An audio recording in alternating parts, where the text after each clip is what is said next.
Uddhav Thackeray BJP ఎత్తుగడలను ఎదుర్కోవటానికి ఓ కొత్త formula కనుక్కున్నట్టు కనబడుతోంది. ఈ ఫార్ములాతో ఇక బీజేపీకి చెక్ పెడతానని ఉద్ధవ్ ఠాక్రే ఆశిస్తున్నారు. ఎందుకు ఈ సమస్య వచ్చిందంటే ఆల్రెడీ శివసేనను ఒక్కసారి చీల్చి చావు దెబ్బ తీసింది బీజేపీ. ఏక్నాథ్ షిందేను ముందు పెట్టి శివసేన 2 ముక్కలు చేసింది. అక్కడితో ఆగకుండా బెంగాల్ ఎన్నికల నేపథ్యంలో మరోసారి దెబ్బతీసింది. ఈసారి శివసేన ఎంపీలను అధికంగా మెజారిటీని తమ వైపు తిప్పుకుంది బీజేపీ. దీంతో ఇక ఉద్ధవ్ ఠాక్రేకు ఎవరు మిగిలారనేదే క్వశ్చన్. ఎందుకంటే లాస్ట్ అసెంబ్లీ ఎలక్షన్లో శివసేన భారీగా దెబ్బతిన్నది. లాస్ట్ లోక్సభ ఎలక్షన్లో బీజేపీ కన్నా ఎన్డీఏ కన్నా బెటర్ పర్ఫార్మెన్స్ చూపింది ఇండియా కూటమి. సో ఇప్పుడు ఆ ఎంపీలను కూడా లాగేసుకుంటున్నారు. దీంతో ఉద్ధవ్ ఠాక్రే పార్టీని కాపాడుకోవటానికి ఒక ఫార్ములాను కనుక్కున్నాడు. దీనికి సిగ్నల్స్ ఆల్రెడీ మొదలయ్యాయి. సామ్నాలో హూ ఓన్స్ హిందుత్వ అనే ఎడిటోరియల్ రాశారు. సామ్నా శివసేన అధికార పత్రిక. శివసేన రాజకీయ వ్యూహాలు అర్థం కావాలి అంటే సామ్నా చూస్తే అర్థమవుతుంది.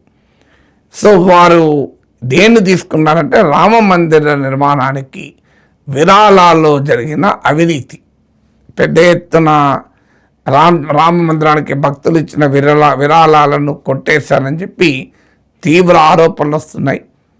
ఈ ఆరోపణలు ఆల్రెడీ పెద్ద రాజకీయ సంచలనాన్ని కూడా కలిగించాయి. ఇప్పుడు ఆ అంశాన్ని ప్రస్తావిస్తూ ఏకంగా సోమనాథ్ దేవాలయాన్ని గజనీ మహమ్మద్ దోచుకున్న దానికన్నా పెద్ద విద్రోహంగా వర్ణించారు. ఏకంగా గజనీ మహమ్మద్ని మించిన విద్రోహంగా వర్ణిస్తూ భారతీయ జనతా పార్టీకి శ్రీరాముడంటే రాజకీయాలలో లబ్ధి పొందటానికి లేదు ఆర్థికంగా లాభపడటానికి మాత్రమే నినాదంగా ఉపయోగపడుతుంది. తమకు మాత్రం హిందుత్వం అనేది ఒక భావోద్వేగము, ఎమోషన్ అంటూ సామ్నా ఆర్టికల్ రాసింది, ఎడిటోరియల్ రాసింది. ఇక సంజయ్ రావుత్ సామ్నా సంపాదకుడు, ఉద్ధవ్ ఠాక్రేకి అత్యంత సన్నిహితుడు, పార్లమెంట్ మెంబర్ అయిన సంజయ్ రావుత్ ఏకంగా బాబ్రీ మసీద్ డిమాలిషన్ కూడా ప్రస్తావించారు. బాబ్రీ మసీద్ డిమాలిషన్ తర్వాత బీజేపీ నాయకులు ఓన్ చేసుకోలేదు, భయపడ్డారు.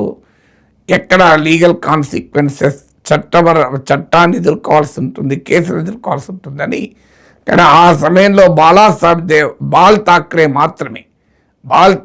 మాత్రమే ఎస్ మా శివ సైనికులే బాబ్రీ మసీద్ కూల్చారు అని గర్వంగా చెప్పుకున్నారు. అది మా వారసత్వము అని శివసేన నాయకుడు వ్యాఖ్యానించారు. ఈ 2 స్టేట్మెంట్లు 2019 తర్వాత అంటే బీజేపీతో శివసేన ఉద్ధవ్ ఠాక్రే విడగొట్టుకున్నాక ఈ రకమైన తీవ్రమైన హిందుత్వ భాషలో మాట్లాడిన సందర్భాలు లేవు. అంటే మీకు బాల్ ఠాక్రే శివసేనను మరాఠీ అస్మిత అండ్ హిందుత్వ, భారతీయ జనతా పార్టీ జాతీయ రాజకీయాల్లో ఒక కీలక పాత్ర పోషించక ముందు ఈ మరాఠీ ఆత్మగౌరవము, హిందుత్వ అనే సిద్ధాంతాలతో స్ట్రీట్ పవర్ అంటే వీధుల్లో మా శివసేన కార్యకర్తల మజిల్ పవర్ ఆధారంగా పార్టీని నిర్మించాడు బాల్ ఠాక్రే. ఇప్పుడు మళ్ళీ going back to the Thackerays days అని ఉద్ధవ్ ఠాక్రే ఆలోచిస్తున్నాడు. ఆ స్థాయిలో చేయగలుగుతారా? ఆర్గనైజేషనల్ మిషనరీ ఇప్పుడు అంత ఉందా? ఏక్నాథ్ షిందే పార్టీలో అధిక భాగాన్ని లాగేసుకున్నాడు. సో ఇవాళ ఉద్ధవ్ ఠాక్రేతో మిగిలిన ఆర్గనైజేషన్ తిరిగి మరాఠీ హిందుత్వ అగ్రెసివ్ ఐడెంటిటీని, స్ట్రీట్ ఫైట్ను రివైవ్ చేయగలుగుతుందా అనేది మొదటి క్వశ్చన్. రెండో క్వశ్చన్ ఏంటంటే ఒరిజినల్ హిందుత్వ నినాదాన్ని శివసేన ఎత్తుకున్నా ఆ పార్టీ బీజేపీ హిందుత్వ ముందు నిలబడుతుందా? ఎందుకంటే ఇవాళ హిందుత్వ బీజేపీ కన్నా ఇంకా అగ్రెసివ్ భాషలో శివసేన గతంలో కూడా మాట్లాడింది. అయినా శివసేన తగ్గింది, బీజేపీ పెరిగింది. ఎందుకంటే దేశవ్యాపితంగా హిందుత్వ పాలిటిక్స్కు సింబల్గా బీజేపీ ఉండగా హిందుత్వకు బీజేపీ కాదు మేమే ఓనర్ అని మహారాష్ట్రలో శివసేన అంటే ప్రజలు నమ్ముతారా? దేశమంతా ప్రజలసే కాదు అధికారం కూడా ఉంది. అందువల్ల బీజేపీ నుంచి హిందుత్వను ఏక్నాథ్ షిందే నుంచి తీసుకోవాలంటే తీసుకోవాలంటే తీసుకోవచ్చేమో, కానీ బీజేపీ కాదు హిందుత్వ తామే అంటే శివసేన క్రెడిబిలిటీ ఎంత మేరకు ప్రజలు విశ్వసిస్తారనేది రెండవది.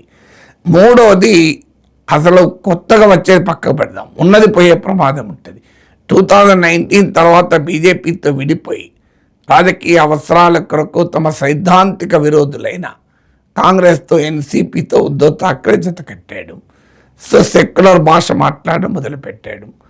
హిందుత్వ లాంగ్వేజ్ను డైల్యూట్ చేశారు. మీకు సెక్యులర్ లిబరల్ లాంగ్వేజ్ను మాట్లాడాడు. కాన్స్టిట్యూషనలిజం రాజ్యాంగపరమైన భాషలు మాట్లాడాడు. సో ఇప్పుడు దానివల్ల కొంత మైనారిటీ ఓట్లు, ఇతర సెక్యులర్ లిబరల్ ఓట్లు కూడా ఉద్ధవ్ ఠాక్రేకి పడడం మొదలుపెట్టాయి. ఇప్పుడు ఒక్కసారి శివసేన ఉద్ధవ్ ఠాక్రే వర్గం మళ్ళీ అగ్రెసివ్ ఒరిజినల్ హిందుత్వాలోకి మళ్ళీ వెళ్తే కొత్తగా బీజేపీ నుంచి బలాన్ని లాక్కుంటుందో లేదో తెలియదు, కానీ మిత్రపక్షాలైన కాంగ్రెస్ ఎన్సీపీలు భరించడం కష్టమవుతుంది. ఎందుకంటే వాళ్ళ ఓట్ బేస్కు ఉద్ధవ్ ఠాక్రే కొత్త లాంగ్వేజ్కు సెట్ కాదు. దాంతోపాటు ఉద్ధవ్ ఠాక్రే 2019 తర్వాత లిబరల్ అవతారం ఎత్తాక తెచ్చుకున్న గుడ్ విల్ ఇతర సెక్షన్లో కూడా కోల్పోయే ప్రమాదం ఉంటుంది. ఓ రిస్కీ గ్యాంబుల్ వైపుగా ఉద్ధవ్ ఠాక్రే వెళ్తున్నాడు. సో ఒక పాలిటీషియన్లకు చాలా సర్వైవల్ ఇన్స్టింక్ట్స్ ఉంటాయి. సో అందువల్ల దెబ్బతిన్నాక కూడా తనకు ఆయుధం ఉంది అని నమ్ముతున్నాడు ఉద్ధవ్ ఠాక్రే. కానీ ఆ ఆయుధము ఎటువైపు, రెండు వైపులా పదునైన కత్తి. సో ఎటువైపు ప్రత్యర్థిని కాటు వేస్తుందో తననే కాటు వేస్తుందో కూడా తెలియదు. కొత్తగా హిందుత్వ ఓట్ బేస్ వచ్చేదేదో లేదో తెలియదు, కానీ ఇప్పుడున్న నాన్ హిందుత్వ ఓట్ బేస్ కూడా పోయే ప్రమాదం కూడా లేకపోలేదు. చూడాలి ఏ రకంగా శివసేన విస్టాండ్ అవుతుంది అని.